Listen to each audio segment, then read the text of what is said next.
వరంగల్ తూర్పు ఎమ్మెల్యే రాష్ట్ర మంత్రి కొండా సురేఖ స్థానిక సమస్యలు పరిష్కరించడంలో పూర్తిగా విఫలమైందని భారతీయ జనతా పార్టీ వరంగల్ జిల్లా అధ్యక్షులు గంటా రవికుమార్ అన్నారు. నగరంలోని రత్న హోటల్లో కాంగ్రెస్ ప్రభుత్వం ఏడాది పాలనపై ఛార్జ్షీట్ విడుదల చేశారు. రాష్ట్ర మంత్రిగా ఉన్న కొండా సురేఖ వరంగల్ జిల్లా అభివృద్ధి పట్ల నిర్లక్ష్యంగా వ్యవహరిస్తుందని ఆరోపించారు. ఆ విధంగా నియోజకవర్గంలో తిరగడం జరుగుతుంది.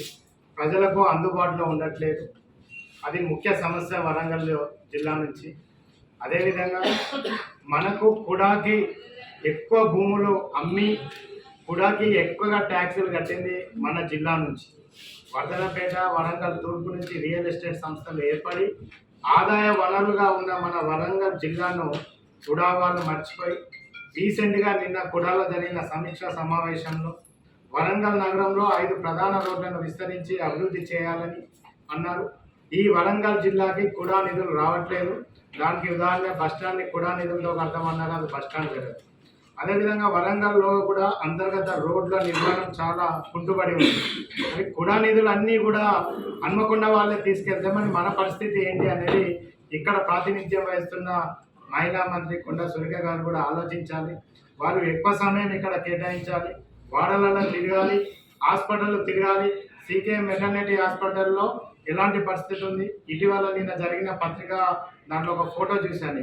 ఒక్క సిలిండరు 3 పసిపాపలకు పెట్టి మనం ఎంజిఎంలో తీసుకుపోయే పరిస్థితి ఏర్పడ్డది. ఎంజిఎంలో సరైన వసతులు లేవు, ఇన్ఫ్రాస్ట్రక్చర్ లేరు, డాక్టర్స్ లేరు, టెక్నీషియన్స్ లేరు. కాబట్టి వరంగల్ జిల్లాను ఆదాయ వనరులుగా భావించి ఈరోజు మరి ఇదే వరంగల్ని మరిచిపోయి అక్కడ ఉన్న హన్మకొండకు సంబంధించిన అభివృద్ధి ఎక్కువ జరుగుతుంది. కాబట్టి స్థానికంగా ఉన్న కొండా సురేఖ గారికి వరంగల్ జిల్లా భారతీయ జనతా పార్టీ నుంచి మేము కోరుకుంటున్నాం. ఈ 3 నియోజకవర్గాల అభివృద్ధి కోసం వాళ్ళు సమయం కేటాయించి రానున్న 4 సంవత్సరాల్లో అభివృద్ధిలో ముందుండాలి. అదేవిధంగా కేంద్రము రైల్వే కోచ్ని ఇవ్వడం జరిగింది. వాళ్ళు అక్కడికి వెళ్ళి స్వీట్లు పంచుకొని ఇక్కడ ఎంపీ తీసుకొచ్చారు అది అంటున్నారు. అది కాదు. జిల్లా నాయకులు అదేవిధంగా రాష్ట్ర అధ్యక్షులు కిషన్ రెడ్డి గారు, కేంద్ర హోంమంత్రి సహాయ మంత్రి వారు బండి సంజయ్ గారి యొక్క ప్రత్యేక శ్రద్ధతోని ఈరోజు రైల్వే కోచ్ ఫ్యాక్టరీ రావడం జరిగింది, డివిజన్ అయింది.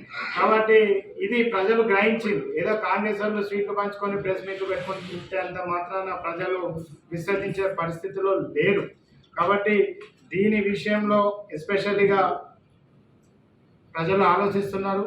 అదేవిధంగా స్థానిక మంత్రివర్యులు స్కిల్ డెవలప్మెంట్ కోసం 200 కోట్లతో ఇక్కడ ప్రత్యేకమైన రాష్ట్ర ఖజానా నుంచి తీసుకొచ్చి స్కిల్ డెవలప్మెంట్ సెంటర్కి ట్రైనింగ్ సెంటర్ పెట్టి యువతకు ఉపాధి ఆలోచిస్తామన్నారు. అది కూడా అటకెక్కిపోయింది. కాబట్టి స్థానిక ఎమ్మెల్యేలు ఎవరైతే గెలిచారో వాళ్లకు ప్రజలకు అందుబాటులో ఉండి, కొండా సురేఖ మంత్రివర్యులు కూడా ప్రజలకు అందుబాటులో ఉండి సామాన్య ప్రజలు కూడా వాళ్ళ సమస్యలు చెప్పుకునే విధంగా ఉండాలి. అక్కడ ఒక కోటరీ ఉంది. వాళ్ళు వస్తే ఒక 500 మంది ఉంటారు, ఎప్పుడు ఉండే వాళ్ళే ఉంటారు. మరి సామాన్య ప్రజలు కలవడానికి చాలా కష్టంగా ఉంది. అదేవిధంగా శాంతి భద్రతలు ఈరోజు పోలీస్ వ్యవస్థ ఏసీపీ స్థాయి నుంచి కింది స్థాయి వరకు కూడా స్థానిక ఎమ్మెల్యే స్థానిక మంత్రులు చెప్తే కానీ పనిచేసే పరిస్థితి లేదు. ఆ విధంగా చాలామంది ప్రజలు మా దగ్గరికి వస్తున్నారు భారతీయ జనతా పార్టీ నాయకుల దగ్గర. కాబట్టి ఈ విషయంలో కూడా పోలీస్ శాఖను మేము చెప్తున్నాం, సామాన్యులకు మీరు అందుబాటులో ఉండాలి తప్ప ఎమ్మెల్యేలకు మంత్రులు వస్తే వాళ్ళ కాన్వాయ్లో తిరగడానికి కాదని తెలియజేస్తూ, అదేవిధంగా మున్సిపల్ శాఖలో కూడా ఇటీవల ప్రచురితమైన ప్రతి ఒక్కరు కూడా డబ్బులు ఇస్తేనే ఈరోజు ప్రజలకు మౌలిక వసతులు కానీ వాళ్ళ ఇంటి పర్మిషన్ కానీ అయ్యే పరిస్థితి మున్సిపల్లో ఉంది. అంటే మున్సిపల్ కార్పొరేషన్ కమిషనర్ గారు కూడా దీనిపైన చొరవ తీసుకోవాలి. అదేవిధంగా ప్రభుత్వ కార్యాలయాలు ఇన్ని రోజులైంది మనము వరంగల్ జిల్లా ఏర్పడి, ఈరోజు మన ప్రభుత్వ కార్యాలయాలని పక్క జిల్లాకు వెళ్ళి చేసుకోవాల్సిన పరిస్థితి ఉంది.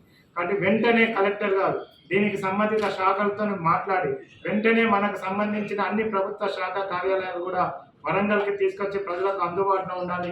లేకపోతే పక్క జిల్లాకు పోయి మనం పనులు చేసుకోవాల్సిన పరిస్థితి ఉంది.